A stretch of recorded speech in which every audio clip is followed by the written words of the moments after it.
Hello friends, welcome on geography जुनून। दोस्तों, आज हम एक नया टॉपिक स्टार्ट करने वाले हैं और हमारा जो ये टॉपिक है वो सभी एग्जाम्स में तो नहीं पूछा जाता है, बट कुछ एग्जाम्स के सिलेबस में ये इंक्लूड किया हुआ है। ठीक है, जैसे आरपीएससी फर्स्ट ग्रेड का जो एग्जाम है उसमें इसको इंक्लूड किया हुआ है। यूपीएचएससी का असिस्टेंट प्रोफेसर का जो एग्जाम था उसमें भी इसको इंक्लूड किया जाता है। ठीक है, तो ऐसे कुछ एग्जाम्स हैं जिनमें ये इंक्लूड किया जाता है, बट जैसे यूजीसी नेट है उसमें ये इंक्लूड नहीं है। ठीक है, और जिस भी एग्जाम में ये रिलीवेंट होता है, जिसमें भी पूछा जाता है, उसमें एक स्पेसिफिक पॉइंट के रूप में ये दिया जाता है। ठीक है, तो आप एग्जाम की रिलीवेंस के हिसाब से इस टॉपिक को पढ़ सकते हैं। और हम देखिए ज्योग्राफी जुनून में पढ़ रहे हैं तो ऐसा नहीं हो सकता कि कोई भी टॉपिक हम छोड़ दें। हम सभी टॉपिक्स को कवर करेंगे ताकि किसी भी एग्जाम में उसकी रिलीवेंस हो तो वो वहां पे काम आए। ठीक है दोस्तों, तो आज का हमारा जो टॉपिक है वो है जियो आइसोस्टेसी, भू संतुलन। ठीक है, तो आज हम भू संतुलन को स्टार्ट कर रहे हैं।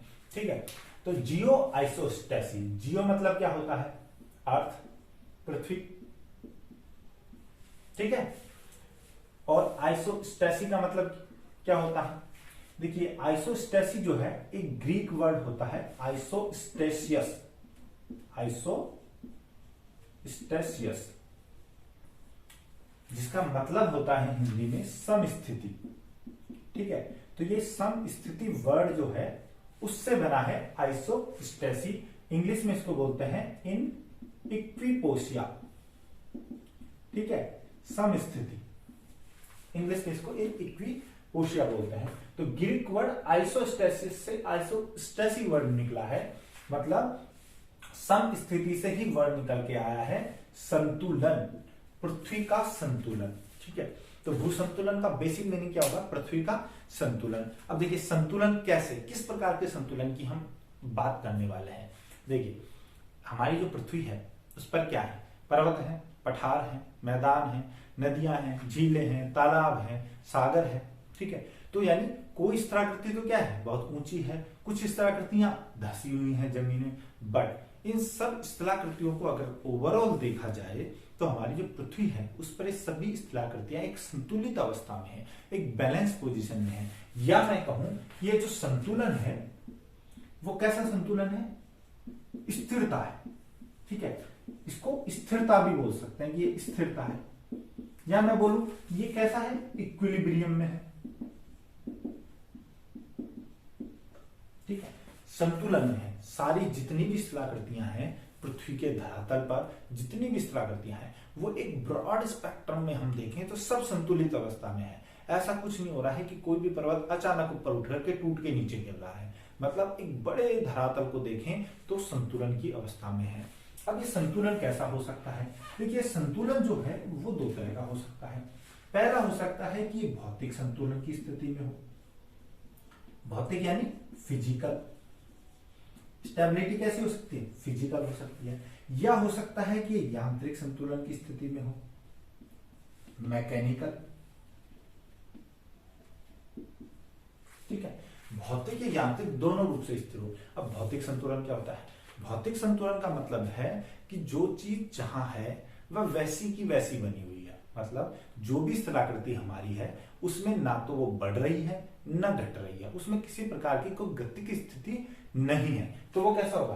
भौतिक संतुलन। यानी कि कुछ स्थलाकृतियां जो कैसी हैं? भौतिक रूप से स्थिर है, उसमें कोई चेंज नहीं हो रहा है। और कुछ जो स्थलाकृतियां हैं वो यांत्रिक हैं, और जो यांत्रिक स्थलाकृति जो होती हैं, जो यांत्रिक रूप से जिनमें स्थिरता होती है, उसका मतलब है कि उसमें गति तो है मगर वह गति दो तरीके से हो सकती है। कैसे हो सकती है? पहला तो हो सकता है कि वह जो स्थलाकृति जिसको हम बात कर रहे हैं कि जो स्थिर अवस्था में है वो या तो नियत वेग से परिवर्तित हो रही हो। मतलब अगर उसमें वृद्धि हो रही है, यानी जैसे कोई पर्वत है वो क्या है? बढ़ रहा है, उठ रहा है ऊपर, तो वो एक नियत वेग से उठेगा। मतलब ऐसा नहीं है कि एक झटके से एक पर्वत खड़ा हो जाएगा। वो करोड़ों हजारों वर्षों तक पर्वत निर्माण की प्रक्रिया चलती रहती है, धरातल में वलन पड़ रहे हैं और उस वलन की वजह से पर्वतों का निर्माण हो रहा है। ठीक है, यानी अचानक जो है वो भू संतुलन खराब नहीं हो रहा है। एक नियत वेग से परिवर्तन हो रहा है तो उसको बोलेंगे हम मैकेनिकल स्टेबिलिटी या यांत्रिक स्थिरता। दूसरी हो सकती है सापेक्षिक रूप से स्थिर, ठीक है, सापेक्षिक रूप से स्थिर, यानी गति तो इनमें हो रही है, ठीक है, मतलब किसी भी स्थलाकृति में परिवर्तन हो रहा है, गति हो रही है, मगर जब दो स्थलाकृतियों को हम देखते हैं तो उन स्थलाकृतियों की जो घटने और बढ़ने की जो गति है वह इस तरह है कि उनका ओवरऑल इफेक्ट जो है वो कैसा आ रहा है, स्थिरता का। जैसे मैं बताएं, कोई पर्वत है, वो पर्वत ऊपर उठा, जब वो ऊंचा उठ रहा है तो उसके बाद उसमें क्या हो रहा है, अपर्दन की क्रिया स्टार्ट हो गई है, और वो अपर्दन की क्रिया की वजह से, जैसे नदी है, वो नदी क्या कर रही है, पर्वतों का अपर्दन कर रही है, और अपर्दन करके उनको तोड़ करके उनके अवसाद को लाके कहाँ जमा कर रही है, सागर तटीय क्षेत्र में। जब तटीय क्षेत्र में वो जमा करेगी तो पर्वत क्या हो रहा है, अपर्दित होके नीचा हो रहा है, और सागर तटीय क्षेत्र क्या है, ऊपर उठ रहा है। तो जिस गति से पर्वत नीचे आ रहे हैं उसी गति से सागर तटीय क्षेत्र या मैदानी क्षेत्र ऊपर उठ रहे हैं।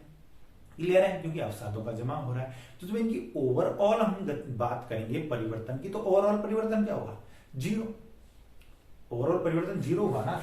जैसे पर्वत ऊपर उठ रहा है उसी हिसाब से मैदान और सागर तटीय क्षेत्र नीचे जा रहे हैं, यानी कि इनका जो बैलेंस जो है दोनों का वो कितना है, जीरो। नेट इफेक्ट क्या हुआ, जीरो का, यानी संतुलन जो है वो यांत्रिक रूप से बना हुआ है। धरातल पर जो चीज जितनी ऊपर उठ रही थी उसके जस्ट अपोजिट में कोई चीज नीचे धंस रही है, जो चीज जितनी नीचे धंस रही थी उसके जस्ट अपोजिट में कोई चीज ऊपर उठ रही है, ठीक है। तो ये स्थलाकृतियों में जब परिवर्तन हो रहा है तो इन संरचनाओं में परिवर्तन को क्या सापेक्षिक रूप से क्या बोलेंगे, इसको रिलेटिवली स्टेबल। तो ये रिलेटिव स्टेबिलिटी की जो कंडीशन है उसे क्या बोलेंगे हम, यांत्रिक स्थिरता। तो टोटल ओवरऑल बात क्या है कहने की, कि हमारे जो धरातल पर कुछ संरचनाएं हैं, चाहे वो पर्वत है, पठार है, मैदान है, नदियां हैं, ठीक है, सागर तल है, जो भी है वो सब, जैसे कुछ तो क्या है, अब उनमें से कुछ क्या है, बहुत ऊपर जा रही है यानी कि ऊपर उठ रही है, कुछ क्या है नीचे धंस रही है। तो इनमें भौतिक या यांत्रिक रूप से जो स्थिरता की कंडीशन होती है एक वह क्षेत्र में जो हमें देखने को मिलती है उसको क्या कहेंगे, संतुलन, भू संतुलन, जियो आइसोस्टेसी कहते हैं। क्लियर है, जियो आइसोस्टेसी कहते हैं। और देखिए ये जो जियो आइसोस्टेसी की कंडीशन आती है ना, वो हम एक बहुत बड़े सरफेस एरिया को लेकर के समझते हैं, एक स्पेसिफिक जगह पे नहीं होती है। जैसे जियो आइसोस्टेसी की कंडीशन में जब भी कभी कुछ चेंज होगा, मान लीजिए किसी एक जगह पर भूकंप आ जाए, ठीक है, या क्या हो सकता है कि ज्वालामुखी उत्पन्न हो सकता है। तो ये जो भूकंप और ज्वालामुखी की जो कंडीशन है वो कहाँ होंगी, एक सीमित एरिया में होंगी, इसका एक बड़े सरफेस एरिया में अचानक नहीं होगी। तो जब एक भूकंप और ज्वालामुखी की जो अव्यवस्था है, ये जो भूकंप और ज्वालामुखी का की वजह से जो हमारी समस्थिति में जो परिवर्तन आ रहा है, अव्यवस्था उत्पन्न हो रही है, तो उससे क्या होगा, हमारा भू संतुलन खराब हो जाएगा, ठीक है। और बट ये बहुत सीमित क्षेत्र में होता है, जबकि भू संतुलन को हम ओवरऑल लेते हैं, चाहे वो यांत्रिक हो, चाहे वो भौतिक हो। क्लियर है, तो ये हमारी भू संतुलन की बात हो गई, जियो आइसोस्टेसी, ठीक है। अब हमने ये समझ लिया कि जियो आइसोस्टेसी भू संतुलन होता क्या है, मतलब धरातल की सारी जो संरचनाएं हैं वो एक बड़े रूप में, वृहत रूप में देखा जाए तो सब एक स्थिर अवस्था में है, और वो स्थिर अवस्था जो है वो किस प्रकार से हमें प्राप्त हुई, ठीक है, इसके बारे में मैंने बता दिया। अब देखिए जियो आइसोस्टेसी जो है उसको हमने समझ तो लिया है कि क्या होता है। अब ये संकल्पना निकल के कैसे आई, ये थ्योरी निकल के कैसे आई, वैज्ञानिकों भूगोलवेत्ताओं के दिमाग में जियो आइसोस्टेसी जो है भू संतुलन है वो शब्द कैसे आया, ठीक है। तो मैं इसके पीछे की कहानी बताता हूं आपको। देखिए क्या था कि एक भूगोलवेत्ता थे पियरे बोगर, ठीक है। पियरे बोगर सन 1735 में एंडीज पर्वत जो है दक्षिण अमेरिका में, वहां पर एक भू सर्वेक्षण करने गए थे। एंडीज पर्वत में एक जियोडेटिक सर्वे कर रहे थे, ठीक है, भू सर्वेक्षण कर रहे थे। तो भू सर्वेक्षण करने के दौरान एंडीज पर्वत का जब भू सर्वेक्षण करने गए तो उनको आइडिया था कि जो चिंबोरा जो पर्वत है, जो एक ज्वालामुखी पर्वत है वो क्या है, बहुत ऊंचा पर्वत है, उसका क्या है, द्रव्यमान बहुत ज्यादा है, भार बहुत ज्यादा है। ठीक है, तो इस द्रव्यमान और भार की वजह से उनको ये तो आइडिया था कि इसका गुरुत्वाकर्षण बल जो है वो ज्यादा होगा। क्यों? क्योंकि उसका द्रव्यमान बहुत ज्यादा था, और गुरुत्वाकर्षण बल किस पर डिपेंड करता है, द्रव्यमान पर डिपेंड करता है। ठीक है, M1 M2 आपने पढ़ा होगा गुरुत्वाकर्षण बल को, तो द्रव्यमान पर डिपेंड करता है, किस पर डिपेंड करता है, मास पे डिपेंड करता है। तो इन्होंने सोचा कि चिंबोराजो पर्वत जो है उसका गुरुत्वाकर्षण बहुत ज्यादा होगा, तो जब मैं सर्वेक्षण करूंगा तो जो साहुल सूत्र होता है, आप लोगों ने जिसने सर्वेक्षण किए होंगे उनको पता होगा, साहुल सूत्र या प्लम्ब लाइन प्रैक्टिकल में करते हैं ना, जो प्लम्ब लाइन होता है साहुल सूत्र, ये साहुल सूत्र को इसका चिंबोराजो पर्वत जो है, चिंबोराजो का गुरुत्वाकर्षण जो है वो साहुल सूत्र को आकर्षित करेगा। बट जितना उन्होंने एक्सपेक्ट किया था वो उतना आकर्षण इनको नहीं मिला। यानी चिंबोराजो पर्वत जो है वो साहुल सूत्र को आकर्षित तो कर रहा था, मगर उसके द्रव्यमान, उसके भार को देखते हुए वो उतना ज्यादा आकर्षित नहीं कर रहा था जितना उसको करना चाहिए था। ठीक है, तो यहां पियरे बोगर महोदय को ये चीज का, इस समस्या का सामना करना पड़ा। ठीक है, ठीक ऐसे ही सन 1859 की बात है हमारे भारत में। ठीक है, ये तो पियरे बोगर ने फील्ड किया। उसके बाद क्या हुआ, सन 1859 में हमारे कौन थे, sir George Everest. Sir George Everest थे 1859 में। ये क्या थे, हमारे भारत के सर्वेयर जनरल थे। उस टाइम क्या था, उस टाइम तो अंग्रेजों का राज था, तो उस टाइम के जो तत्कालीन जो सर्वेयर जनरल थे वो सर जॉर्ज एवरेस्ट थे, और इनकी देखरेख में भारत में भी एक भू सर्वेक्षण का प्रोग्राम चल रहा था। ठीक है, और वो भू सर्वेक्षण जो प्रोग्राम था उसमें ये लोग क्या कर रहे थे, ये कुछ ऐसे कुछ बेस स्टेशन ढूंढ रहे थे। ठीक है, कुछ ऐसे आधार स्थान ढूंढ रहे थे, कुछ ऐसी जगहों, लोकेशंस को चिन्हित कर रहे थे कि उन लोकेशंस को क्या मान ले, बेस मान ले, कि भाई इस आधार पर हम और जगहों की दूरी याद कर सके। जैसे मान लीजिए ये दिल्ली है, तो दिल्ली को एक आधार बनाएंगे और इसके आधार पर ही वो दूसरे किसी स्टेशन, जैसे मेरठ है तो मेरठ की दूरी यहां से ज्ञात करेंगे। और इसके लिए वो क्या करना चाह रहे थे, इसके लिए वो कुछ अक्षांशों का निर्धारण करना चाह रहे थे कि भाई इन स्थानों का अक्षांश निर्धारित कर ले। हम दूरी कैसे ज्ञात करनी थी, वो अक्षांशीय दूरी ज्ञात करनी थी। तो अक्षांशीय दूरी ज्ञात करने के लिए इन जो बेस स्टेशन जो मान रहे थे, बेस स्टेशन का अक्षांश जो है उसका निर्धारण करना चाह रहे थे। तो यहां भी भू सर्वेक्षण का प्रोग्राम चल रहा था। ठीक है, और इस भू सर्वेक्षण के प्रोग्राम के लिए वो दो विधियां काम में ले रहे थे। पहली क्या विधि काम में ले रहे थे, पहली वो ले रहे थे खगोलीय विधि। पहले वो ले रहे थे खगोलीय विधि। ठीक है, खगोलीय विधि, खगोलीय विधि में क्या कर रहे थे ये, खगोलीय विधि में जिसे एस्ट्रोनॉमिकल मेथड कहते हैं, इस एस्ट्रोनॉमिकल मेथड में उससे अक्षांशीय दूरी का निर्धारण कर रहे थे। दूसरा ये ले रहे थे त्रिभुजीकरण विधि, कैलकुलेशन कर रहे थे त्रिभुजीकरण विधि से। ठीक है, त्रिभुजीकरण विधि ले रहे थे, ट्रायंगुलेशन मेथड। ठीक है, तो दो विधियां ले रहे थे। दो विधियां क्यों ले रहे थे, ताकि किसी एक विधि से अगर कैलकुलेशन में कोई डिफरेंस आ रहा है तो दूसरी विधि से उसको जांचा जा सके। ठीक है, तो ये यहाँ पे भू सर्वेक्षण चल रहा था खगोलीय विधि से और त्रिभुजीकरण विधि से। तो जब इन्होंने क्या हुआ, इन्होंने अक्षांशीय निर्धारण के लिए दो स्थानों का इन्होंने क्या किया, निर्धारण किया। दो स्थान इन्होंने फिक्स किए इसके लिए। पहला इन्होंने फिक्स किया कल्याणा और दूसरा था कल्याणपुर। ये कहानी बता रहा हूं मैं कि कैसे ये निकल के आया। ठीक है, एक तो कल्याणा था, एक कल्याणपुर था। इन दोनों के बीच में 603 किलोमीटर की दूरी थी। ठीक है, कल्याणा और कल्याणपुर के बीच में 603 किलोमीटर की दूरी थी।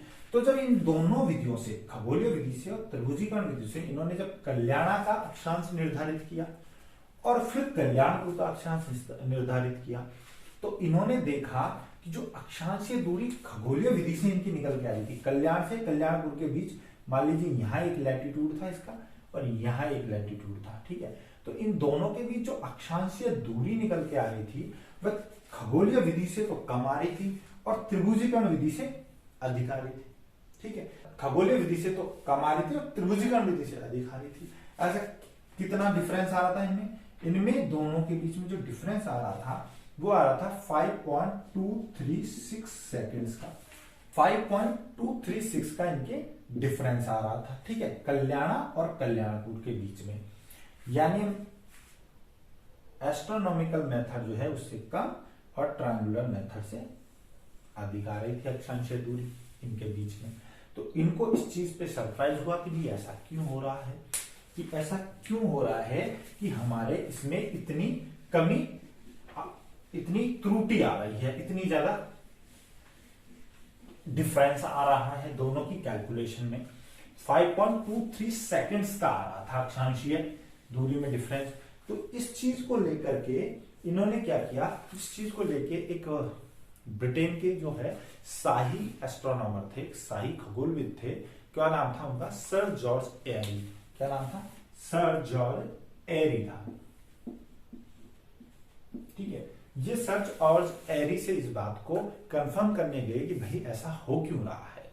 तो इन्होंने कहा कि जो कल्याणा है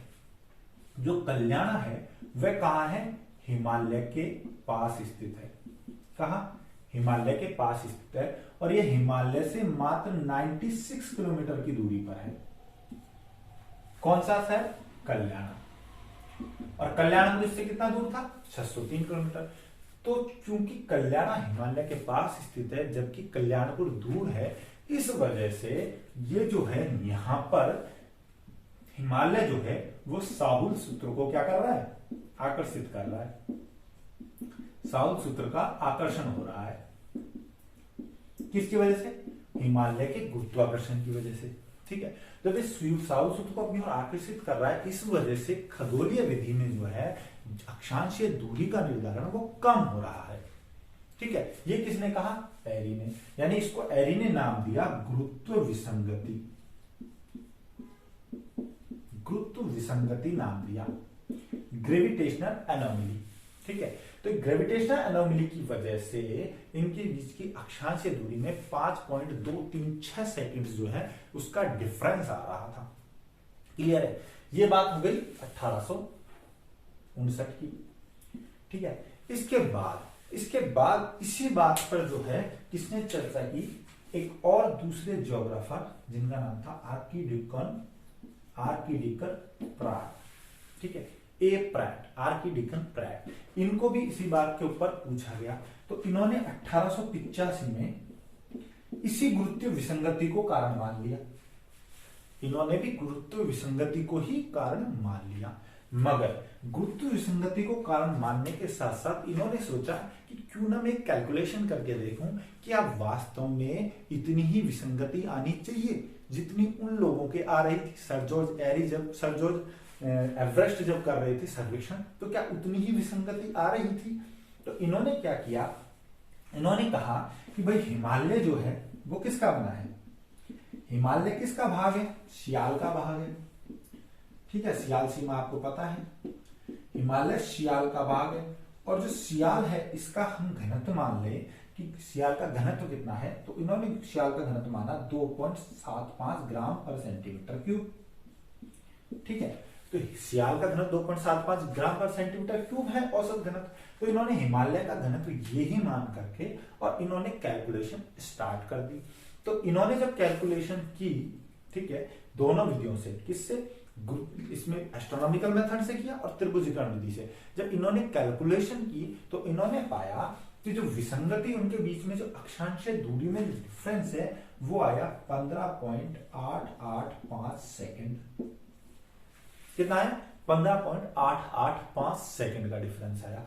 जबकि तब क्या आ रहा था, सर जॉर्ज एवरेस्ट के साथ जब भू सर्वेक्षण हो रहा था तब क्या आ रहा था, 5.28236 सेकेंड्स का आ रहा था।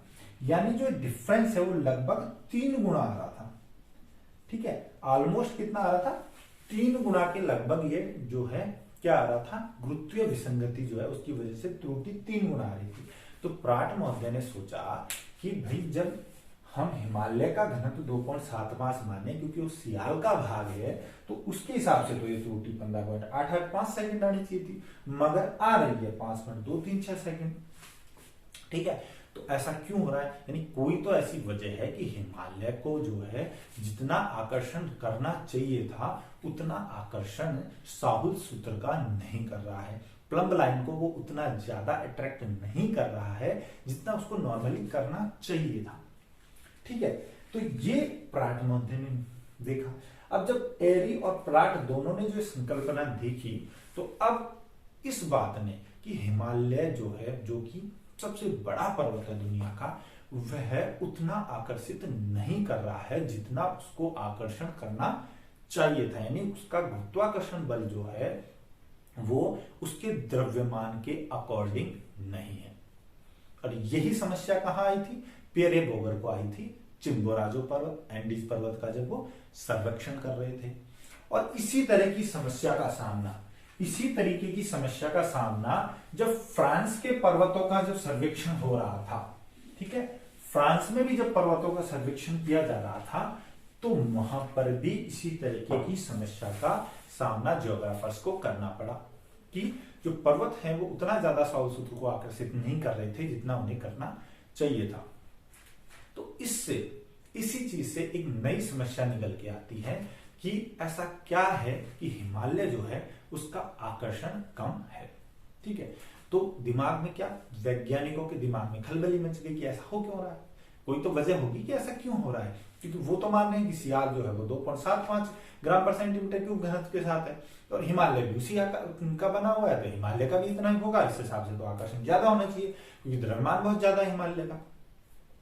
अब इस पे अलग अलग वैज्ञानिकों ने अपने तर्क दिए। ठीक है, अलग अलग जियोग्राफर्स ने अपने तर्क दिए। पहला क्या तर्क दिया? किसी ने कहा कि ऐसा हो सकता है कि जो हिमालय जो है वो बाहर से तो हमें कठोर दिख रहा है, मगर उसके अंदर क्या हो, वो खोखला हो। ठीक है, या उसके अंदर कुछ बुलबुले हो। ठीक है, तो ओवरऑल देखा जाए तो हिमालय का घनत्व इस वजह से कम हो गया और इसी वजह से उसका आकर्षण कम हो रहा है। बट ऐसा हो नहीं सकता कि इतनी बड़ी स्ट्रक्चर अंदर बुलबुलों से भरी हो और वो टिकी हुई हो, तो ये रिजेक्ट हो गई थ्योरी। कुछ ने कहा कि जो हिमालय जो है, जैसे कि हमारा हिमालय पर्वत है, ठीक है, तो हिमालय पर्वत में हो सकता है कि उसके एक भाग में तो जो है वो डेंसिटी जो है वो क्या है, ज्यादा है, मान लीजिए कि कुछ और है, और दूसरे भाग में इसकी डेंसिटी जो है वो क्या है, कम है, तीसरे भाग में इसकी डेंसिटी और भी कम है। यानी हिमालय की अलग अलग ऊंचाई पे अलग अलग भागों में घनत्व जो है वो अलग अलग है। यानी घनत्व अलग अलग होने की वजह से जब ओवरऑल डेंसिटी की हम बात करेंगे तो घनत्व जो है वो कम हो जाएगा और इस वजह से इसका आकर्षण कम हो रहा है। कुछ ने ये थ्योरी दी। कुछ वैज्ञानिकों ने कहा कि हो सकता है हिमालय जो है वो सियाल जैसी चट्टानों से ना बन के कुछ अलग ही चट्टानों से बना हो, जिन चट्टानों का ही घनत्व अपने आप में कम हो। भाई जब कोई चीज बनेगी है ऐसी चीजों से जिनका भार, उनका घनत्व अपने आप ही कम है, तो फिर ओवरऑल हिमालय का भी घनत्व कम हो गया। क्लियर है? तो इस प्रकार से उन लोगों ने अलग अलग थ्योरी दी। ठीक है, अब इस थ्योरी के साथ चाहे वो कैसे भी चट्टानों के बारे में दी गई हो, चाहे वो किसी भी वैज्ञानिक ने अपने विचारों को रखा हो, मगर इन थ्योरीज को रिजेक्ट करते गए। ठीक है, और इन थ्योरीज के रिजेक्ट होते होते इस समस्या के ऊपर अलग अलग वैज्ञानिकों के कुछ संकल्पनाएं आई और इन संकल्पनाओं की वजह से ही भू संतुलन की एक संकल्पना का उदय हुआ। क्यों उदय हुआ? क्योंकि हिमालय जो है वो इतना ऊपर है, इतना ऊंचा है। जब हिमालय पर जब सारी बातें चल रही थी तो वैज्ञानिकों ने ये भी सोचा, भूगोलवेत्ताओं ने ये भी सोचा कि हिमालय इतना बड़ा होते हुए भी स्थिर कैसे है, ये संतुलित कैसे है। ठीक है, तो वो संतुलन की संकल्पना इस समस्या से निकल के आई। यानी रिसर्च तो वो कुछ और चीज की कर रहे थे, और करते करते उससे ही एक नई प्रॉब्लम निकल के आई और उस प्रॉब्लम पे सबका ध्यान गया और वहीं से ये भू संतुलन की संकल्पना निकल के आई। अब हम भू संतुलन की संकल्पना में कुछ भूगोलवेत्ताओं की संकल्पनाओं को आगे लेके चलते हैं। ठीक है, कुछ भूगोलवेत्ताओं ने इस पे कुछ संकल्पनाएं दी। पहली संकल्पना हम लेते हैं जो मैंने अभी बताया था, सर जॉर्ज एरी की।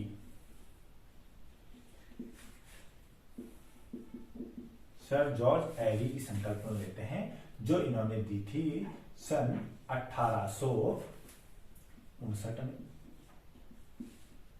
ठीक है, सन 1859 में जॉर्ज एरी जो थे उन्होंने अपनी संकल्पना दी थी। और ये क्या थे?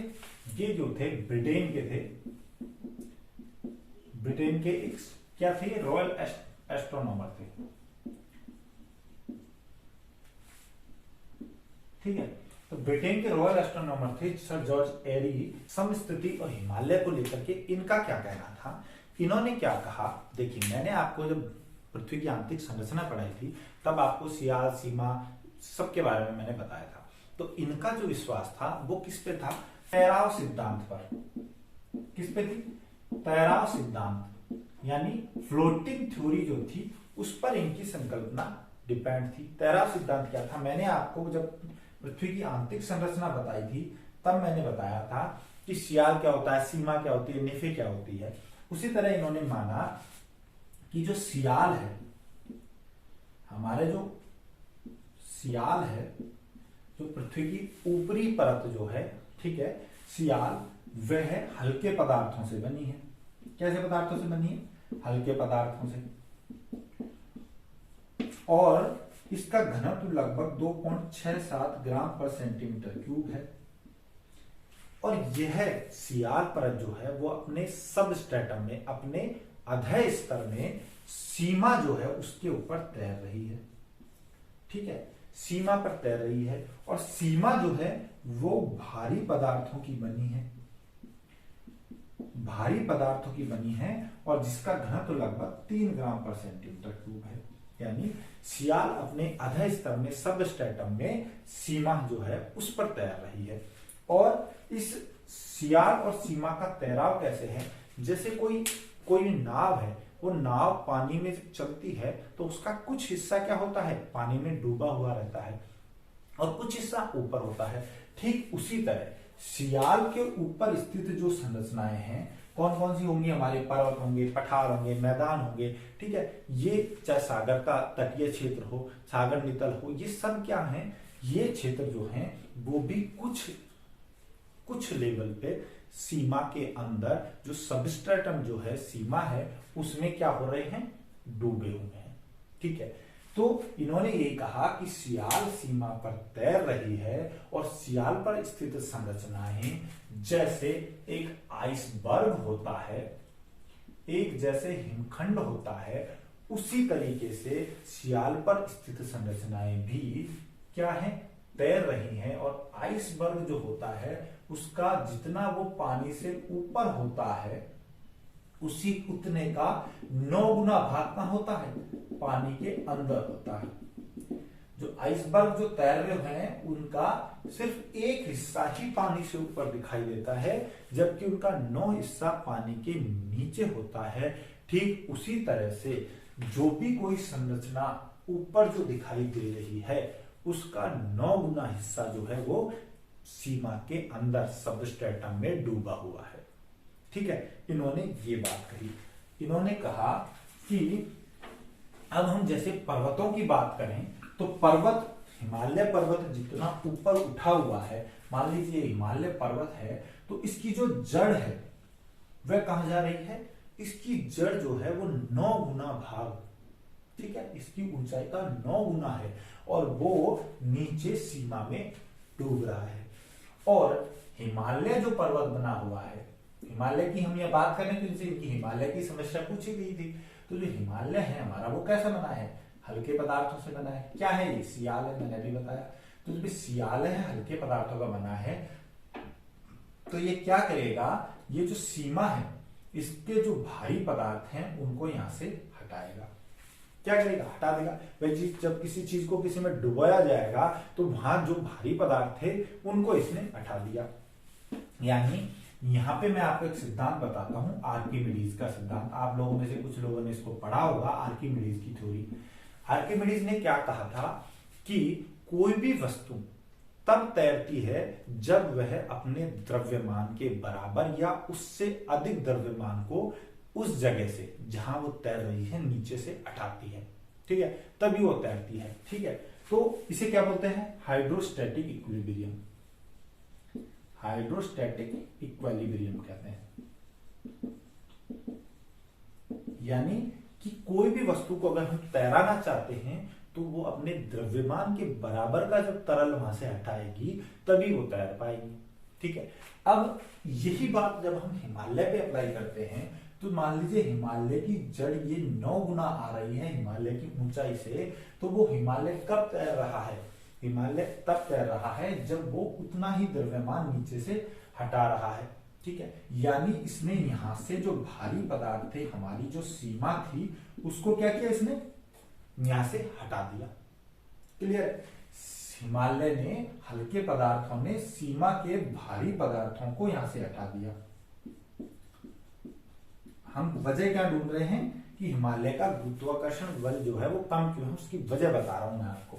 तो देखिए, जो पदार्थ भारी होगा, जिसका घनत्व तो अधिक होगा, उसका द्रव्यमान अधिक होगा, तो वो आकर्षण बल को अधिक निकला लेगा, अधिक आकर्षण बल होगा। मगर क्योंकि हिमालय जो है वो हल्के पदार्थों का बना है, एक तो वजह ये है, तो दूसरी वजह ये कि उसने अपने नीचे स्थित सीमा के भारी पदार्थों को भी बहुत दूर तक हटा दिया है।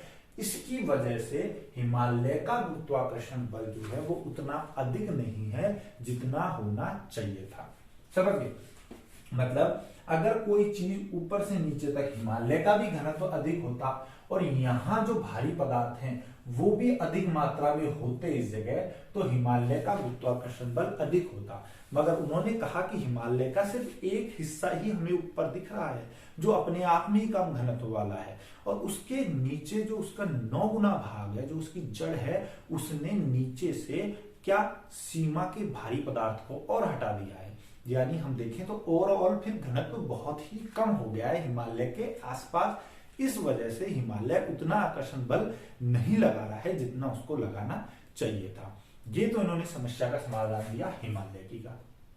ठीक है, जब इन्होंने ये हिमालय की समस्या का समाधान निकाला, ठीक है, कि भाई हिमालय आइसबर्ग की तरह तैर रहा है और 9 गुना भाग नीचे है।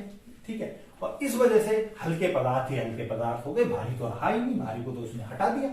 जब हटा दिया तो घनत्व कम रह गया, घनत्व कम रह गया तो गुरुत्वाकर्षण बल कम है। तो इसी से उन्होंने एक नई बात निकाली कि हमारे जो भूसंतुलन पे आए, इसके बाद वो भूसंतुलन की स्थिति पे आए कि भूसंतुलन होता क्या है। ठीक है, तो भूसंतुलन पे आए तो उन्होंने कहा कि हमारी पृथ्वी पर जो पर्वत हैं, पठार हैं, मैदान हैं, ठीक है, सागर तटीय क्षेत्र हैं, ये सब जो है इनका सबका घनत्व बराबर है। किसने कहा? एरी महोदय ने बोला कि घनत्व क्या है? समान है। मतलब इनके घनत्व में कोई अंतर नहीं है धरातल पर स्थित सारी संरचनाओं, मगर फर्क क्या है इनमें कि इनकी जो गहराई है वो अलग अलग है। ये आप समझिएगा, गहराई अलग अलग है। यानी इनका जो सिद्धांत है वो था यूनिफॉर्म डेंसिटी, यानी घनत्व तो सबका सब बराबर है जितनी भी संरचनाएं हैं, मगर वेरी डेप्थ।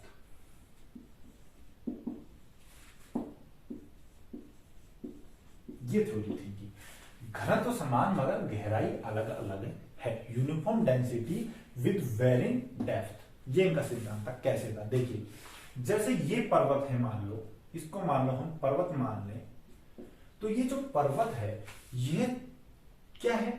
इसका घनत्व, ये मान लो हम पठार मान लें तो इसका घनत्व, इसको मैदान मान लें और इसको मान लो सागर तटीय क्षेत्र मान लें। ठीक है, तो इन्होंने कहा कि सबका घनत्व तो बराबर है मगर इनके आकार और इनकी ऊंचाई में अंतर है। और वो ऊंचाई में अंतर क्यों है? क्योंकि इनका गहराई में जाना अलग अलग होता है।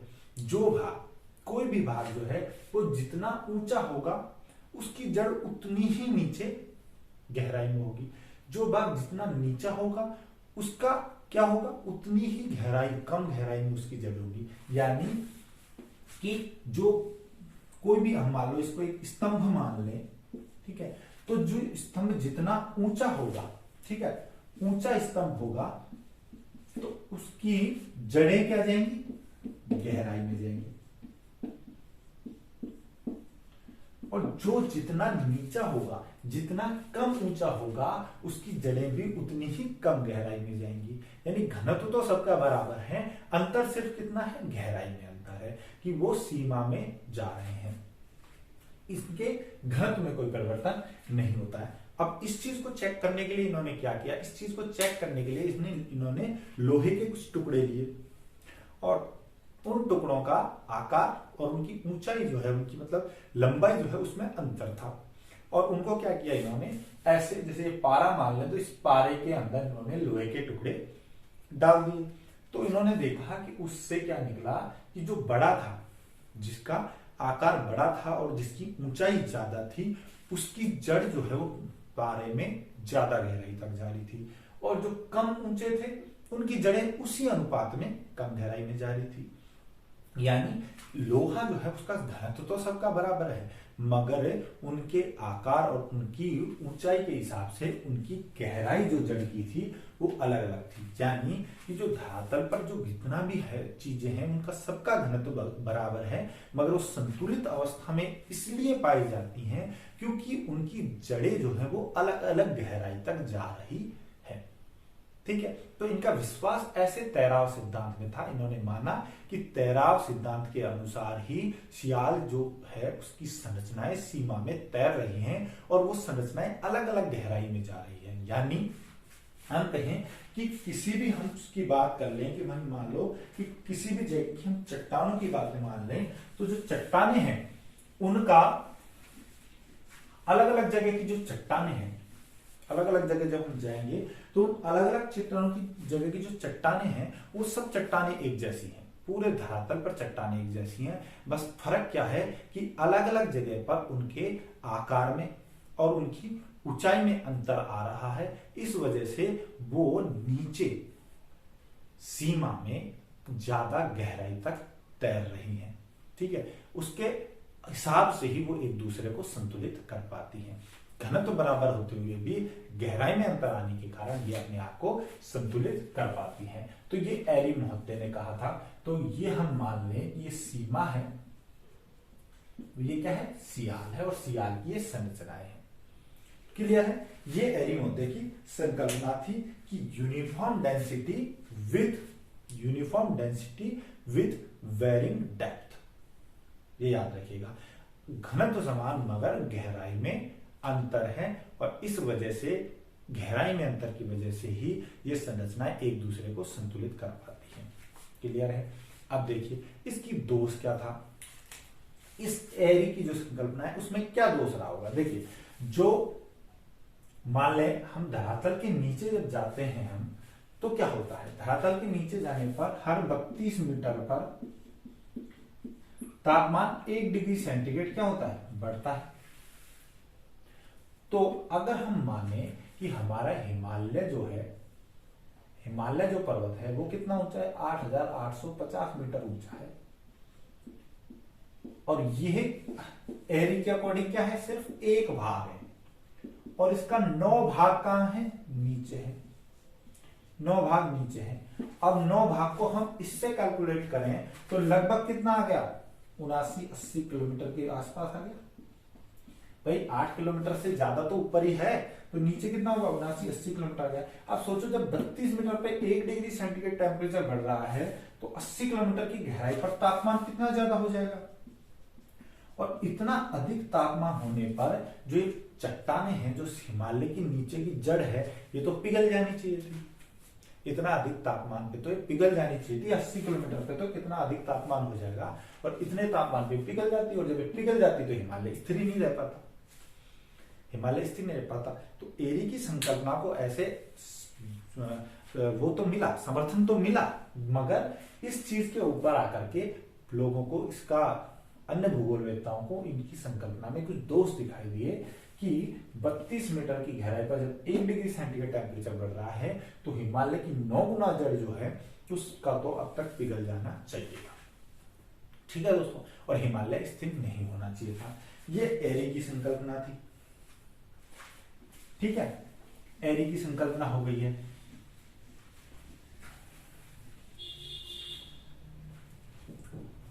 अब इसके बाद की जो संकल्पनाएं हैं और भी भूगोलवेत्ताओं ने इसके ऊपर संकल्पनाएं दी, अपनी अपनी थ्योरी दी। ये हम नेक्स्ट वीडियो में लेंगे, ठीक है, नहीं तो ये वीडियो ज्यादा लंबा हो जाएगा। अगले वीडियो में हम आगे की और संकल्पनाओं को पढ़ते हैं। ठीक है दोस्तों, मिलते हैं अगले वीडियो में। Thank you.